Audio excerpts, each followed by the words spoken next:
So this lesson is on equations in two variables. So we're looking at equations that, and this whole entire unit is going to be with graphing these equations. And equations in two variables, we can look at them as the x and the y values are ordered pairs, and that ordered pair may or may not be a solution to that equation. So if we have the equation x plus 3y equals 14, the x and the y in this equation represent an ordered pair that when graphed, if I graphed all of the ordered pairs that were solutions, it would form a straight line. So to test to see if your ordered pair is a solution, you're going to take the ordered pair 2, 4 and plug in 2 for x and 4 for y, because 2 is the x coordinate and 4 is the y coordinate. So we take our equation x plus 3y equals 14, plug in 2 for x and 4 for y, and 2 plus 12, that does equal 14. So this one is a solution. This one worked out. It's a true statement for this equation. If we try the next one, so negative 2 plus 3 times our y coordinate. Our y coordinate is 2. We want to see if that will equal 14. So simplifying negative 2 plus 6, that comes out to equal 4, and that does not equal 14, so this one is no, it's not a solution. If I try negative 4, 6, so plugging in negative 4 for x, so negative 4 plus 3 times 6, that equals 14, and negative 4 plus 18, we're checking to see if that equals 14, and when you actually add these two, 14 does equal 14, so this one is also a solution. And our last one, 8n for x, so 8 plus 3 times 2, we want to see if that equals 14. So 8 plus 6, that also equals 14. So these three ordered pairs are solutions. The other one, negative 2, 2, is not a solution. So when you have a graph of an equation, there are infinite possibilities for ordered pairs that will work out as solutions. And if you were to graph those points that were that we checked out to be a solution for this equation, so when you're graphing points, remember you're always graphing x, y, and x always comes first. And the x you graph on your x-axis. If it's positive, you count to the right that many.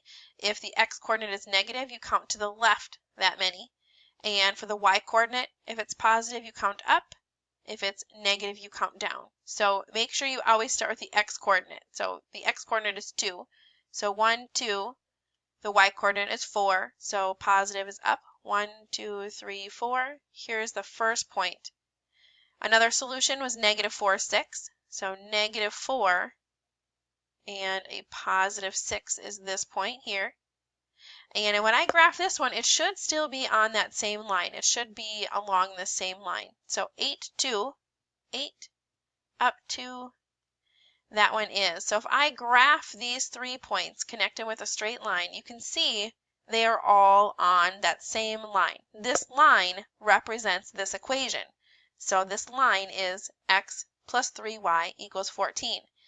Now if I graph this ordered pair that wasn't a solution, we end up over here, negative 2, 2. That point is not on that line. You can clearly see that that point is not a solution. So solutions to the equation when graphed are going to form that straight line.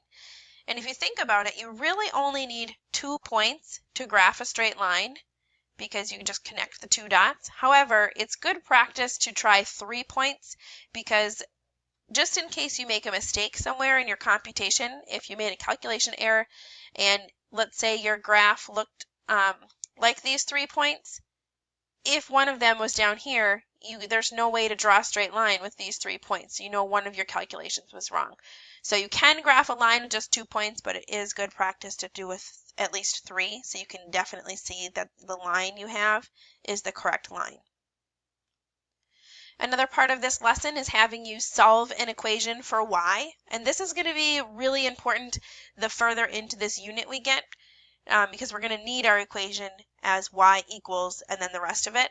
So for this one, to solve for y, you're just really rearranging the terms in the equation so that y is by itself. And you're using inverse operations to do that.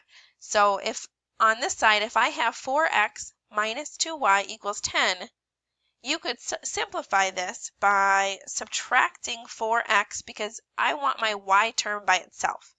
And I'm going to subtract 4x on the right. So this leaves us with a minus 2y equal to, and I'm going to put my x term first just because that's going to be important later on. So a minus 4x and then plus 10. Always watch for this. This subtraction goes with the 2, so make sure you still have it with the 2. And the last step, divide to get y by itself. So I'm going to divide each term. Make sure you divide every term by a negative 2 so that y is equal to negative 4 divided by negative 2 is a positive 2x, and 10 divided by negative 2 is a negative 5 or minus 5. So here is our equation solved for y. So we don't actually know what y equals yet. We just rearranged our equation so that it's solved for y. And one more example. This one is a little bit more complex, but your goal is to get y by itself. So you want to get all of your y terms combined. Before you do that, you need to use your distributive property. So multiply 2 times 2x, so 4x, and then 2 times a minus y, so minus 2y, and then plus 2 equals y minus 4. So we want all of our y's on one side. You could collect them all on the left side of the equation or on the right side. It doesn't really matter. But typically later on when we work with equations, it's going to be y equals everything else, but you can always flip that later at the end. So if I want to collect all my y's on this side, we can start off by adding 2y on both sides. So then we'd have 4x plus 2 equals 3y minus 4. And then we want to add 4 on both sides. So that 3y is by itself. So we have 4x plus 6 equals 3y. So we're almost done. We want y by itself. We would then want to divide by 3 so that our equation is 4/3 x, or you could divide it out to a decimal, but I would keep it as a fraction because that is what we'll use for sure later in this unit. We need to know what the numerator and the denominator is. So just leave it as a fraction. And then 6 divided by 3 is 2 equal to y. So if I wanted to write this so that the y is on the left-hand side, this would be the same as y equals 4/3 x plus 2 because you can just flip-flop the sides of the equation. So there is our equation solved for y.